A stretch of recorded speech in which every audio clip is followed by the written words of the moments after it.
Once upon a time, there lived a girl called Cinderella. She was happy life with her father and mother until her mother died death and her father had married a widow with two daughters. Her stepmother didn't like her one little bit. But for the poor unhappy girl, there was nothing at all. Her stepmother has two daughters and they were very bossy. No rest and no comfort. She had to work hard all day. Only when evening came was she allowed to sit for a while by the fire, near the cinders. That's why everybody called her Cinderella. Cinderella used to spend long hours all alone talking to the cat. The cat always said, Meow! Cheer up.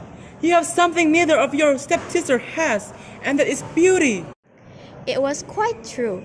Cinderella, even dressed in old rags, was a lovely girl, while her stepsister, no matter how splendid and elegant their clothes, were still clumsy, lumpy, and ugly, and always will be.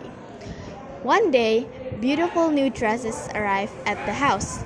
A ball was held at the palace, and the stepsisters were getting ready to go. Cinderella didn't even dare ask if she could go too. She knew very well that what the answer would be. You're staying at home to wash the dishes, scrub the floors, and turn down the bed for your stepsisters.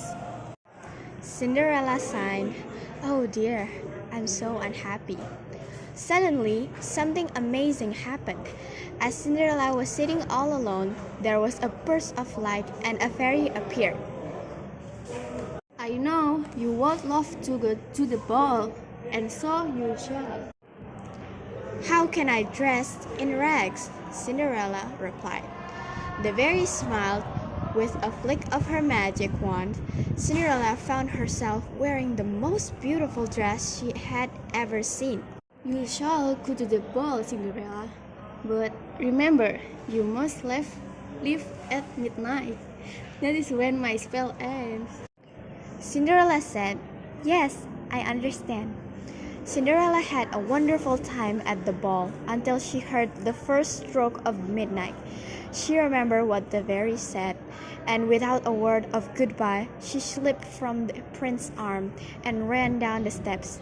As she ran, she lost one of her slippers, but not for a moment did she dream of stopping to pick it up. If the last stroke of midnight were to sound, oh, what a disaster that would be! Out she fled and vanished into the night.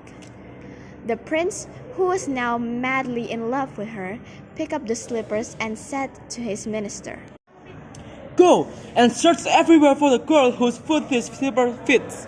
I will never be content until I find her.